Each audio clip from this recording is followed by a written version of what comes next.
Sunset বিন উত্তরের most hive ক্যাফেগুলোর মধ্যে একটি। যারা রুফটপ ক্যাফে পছন্দ করেন তাদের জন্য এটি হতে পারে গুড অপশন। এমন রুফটপে বসে খোলা আকাশের নিচে সময় কাটালে আপনার মন ভালো হতে বাধ্য। তাও যদি থাকে 15 তলার রুফটপ ভিউ, সাথে সানসেট, আর্টিফিশিয়াল ঝর্ণা আর সুন্দর বসার জায়গা। কাপলদের জন্য তো কথাই নেই, খুব অ্যাস্থেটিক একটি প্লেসে বসে সময় কাটাতে পারবেন।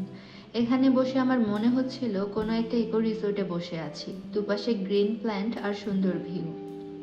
রেস্টুরেন্টের লোকেশন প্রসঙ্গে আসি। উত্তরের 7 নম্বর সেক্টর, ঢাকা ময়মনসিংহ হাইওয়ের সাথে বিএনএস টাওয়ারের লিফটের 14তে এসে একটি সিঁড়ি উপরে উঠলেই সানসেট বিন।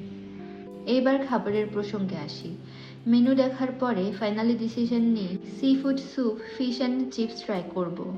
যাই হোক, সি ফুড স্যুপটা সল্ট সামান্য বেশি হলেও ওভারঅল ভালো লেগেছে আমার কাছে। আপনারা যারা এখানে আসবেন আমি বলবো সি ফুড স্যুপটা মাস্ট ট্রাই। অন্যদিকে ফিশ অ্যান্ড চিপসের কথায় আসি। ফিশ ফ্রাইটা ক্রিস্পি ছিল, বাট মনে হচ্ছিল কিছু একটা মিসিং। সত্যি বলতে পুরোটা শেষ করতে পারিনি। এই তো খেতে খেতে রাত হয়ে গেল। বের হব এমন সময় দেখি দিনের থেকে রাতের ভিউটা আরো বেশি সুন্দর লাগছিল।